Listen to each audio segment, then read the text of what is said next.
Hello everyone. This is really an experiment. My name's Deborah Weaver from the Westport River Watershed Alliance, and I'm here at a land trust property in Westport. The reason I'm out here is that this winter we started a series of shows and talks that would help people discover things about what exists in our watershed. And all of those things have been curtailed due to this terrible coronavirus. So we've been thinking about ways that we can kind of bring to you what is going on in the natural world, which is still so beautiful. So I'm standing here next to Angeline Brook.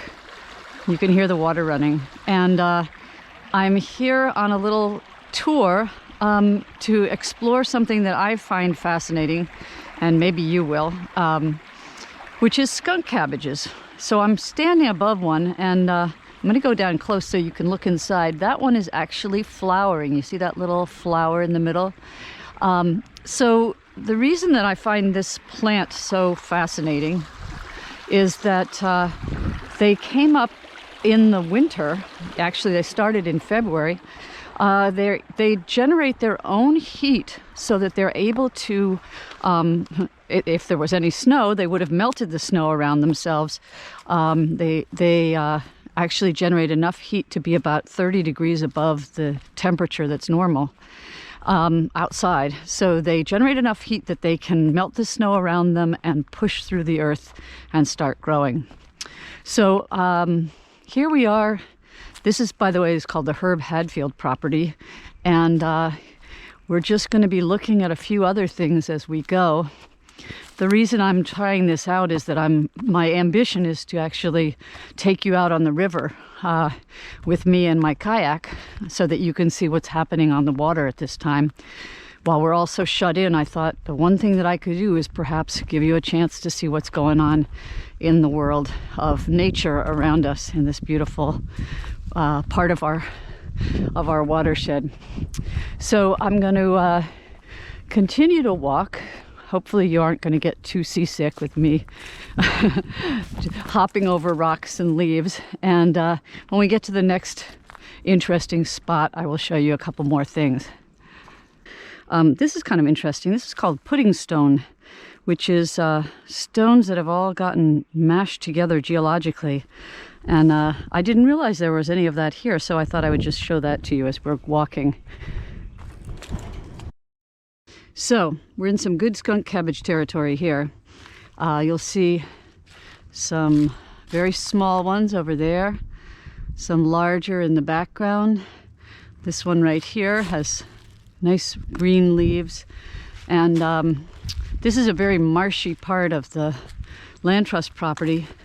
Here's a pretty cool looking one. I'm going to go down close so you can see. So one of the other fascinating things about skunk cabbage is that as they grow, their roots grow deeper and more firm, so that they are able to really ground themselves and not be pulled out or taken out of the ground. There's one in flower. Let me see if I can get a closer look for you. There you go. Look at that. It's like a little treasure in the middle. So what's the point of growing so early and having these flowers in the middle that emit this stinky smell? That's the smell when it does really get rip-roaring. It smells like something decaying, and it attracts the first of the insects in the season, which it uses to pollinate. So it releases its smell early, gets the very first of the oh, there's a great one. See those pods? It's very otherworldly. It gets the first insects that come out in the season that pollinate those lovely flowers in the middle, and that allow it to kind of grow and be healthy. So we are in, as I said, the most sort of swampy part of this property, which is where the skunk cabbages particularly like to grow. And I didn't realize that these were used by Native Americans. They cooked them and used them in medicinal ways, which is kind of amazing. There we go. There's a nice big crop of them here. from small to big to very, very modest.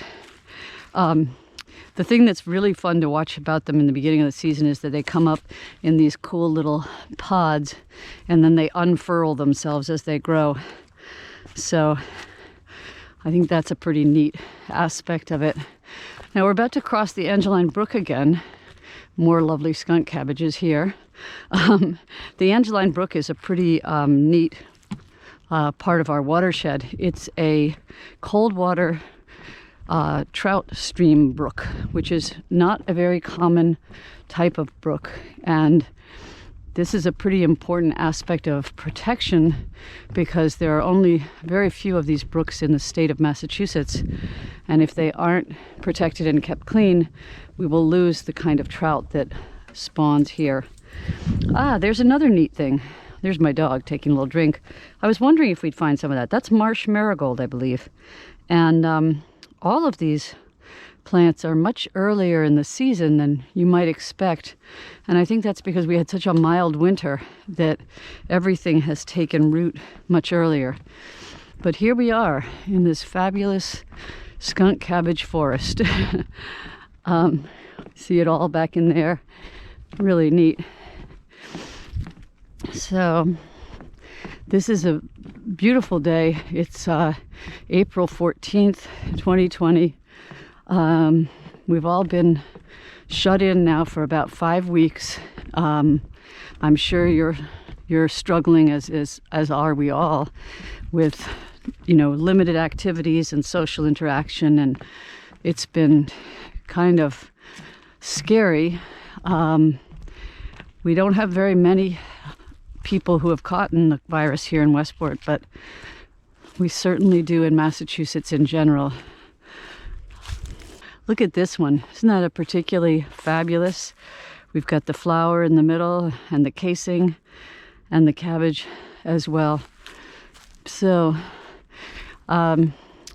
hopefully we will get you out on the water later this week. I don't usually take my kayak out this early, but I figured if I could bear the cold, that I would go take you on a little tour of the East Branch and show you what's happening out there right now. But I wanted to get the hang of using this GoPro, and I'm definitely having some costume issues because it keeps falling down my head. So hopefully you're seeing what I'm seeing. And I wish you all well.